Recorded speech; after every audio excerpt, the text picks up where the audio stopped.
महागठबंधन की विवादित सीट है 6 सिकंदरा सीट की अगर हम बात करें तो आरजेडी से उम्मीदवार हैं उदय नारायण चौधरी और कांग्रेस से विनोद कुमार चौधरी, इनके बीच मुकाबला है। उसके अलावा पश्चिम चंपारण की नरकटियागंज सीट है, इसमें भी आरजेडी के दीपक यादव और कांग्रेस के शाश्वत केदार मैदान में उतरे हैं। और कैमूर की चैनपुर सीट की अगर हम बात करें तो वीआईपी और आरजेडी दोनों के बीच मुकाबला है।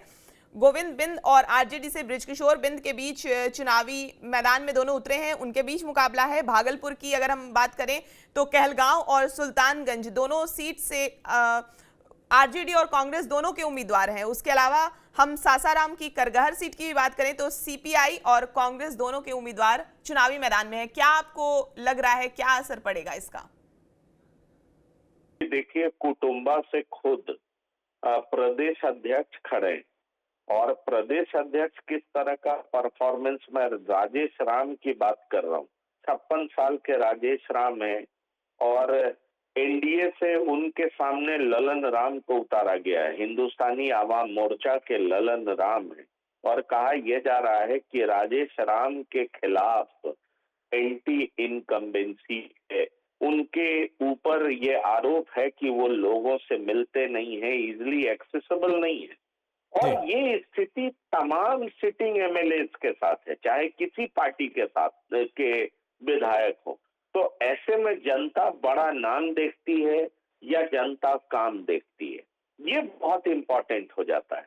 अगर हम करगहर पर आए तो करगहर में रितेश पांडे 34 साल के हैं। रितेश पांडे गाते अच्छा है, जन स्वराज पार्टी के उम्मीदवार हैं। प्रशांत किशोर ने बार बार कहा है कि वोट देने से पहले अपने बच्चों को देखिएगा और तब वोट डालिएगा। वोट देने से पहले ये सोचिएगा कि आपके पति कमाने के लिए हजारों किलोमीटर दूर क्यों जाते हैं, और ये सोच करके वोट करिएगा।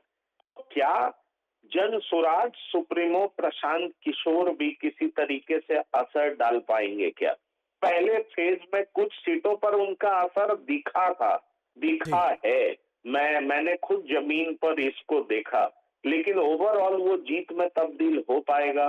और कुछ सीटों पर जो असर दिखा है उसका असर कौन सी पार्टी पर पड़ेगा, ये भी बहुत इंपॉर्टेंट है और उस हिसाब से तय होगा कि आखिरकार होने क्या जा रहा है। साथ ही साथ आपको बताएं कि महबूब आलम भी चुनाव लड़ रहे हैं। अब देखिए, महबूब आलम चुनाव लड़ रहे हैं, सीपीआईएमएल से हैं, तो इनको चुनौती कौन दे रही है? संगीता देवी।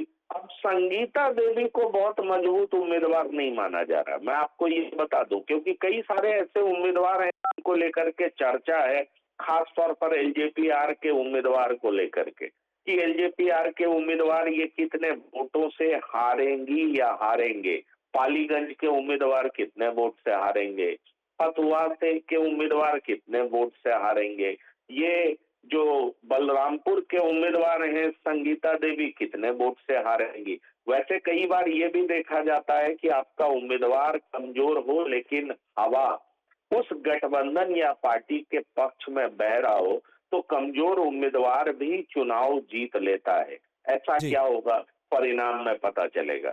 उसके बाद आप आ जाइए जमुई में भी नामचीन उम्मीदवार हैं। श्रेयसी सिंह इंटरनेशनल प्लेयर रही हैं। श्रेयसी सिंह का परफॉर्मेंस क्या होगा, क्योंकि उनके मुकाबले भी मोहम्मद शमशाद आलम आरजेडी से खड़े हैं। आलम साक्षर हैं, श्रेयसी सिंह बड़ा नाम है, उनके पिताजी दिग्विजय सिंह बड़े नेता होते थे। नीतीश कुमार के साथ उन्होंने लंबा समय काम किया है।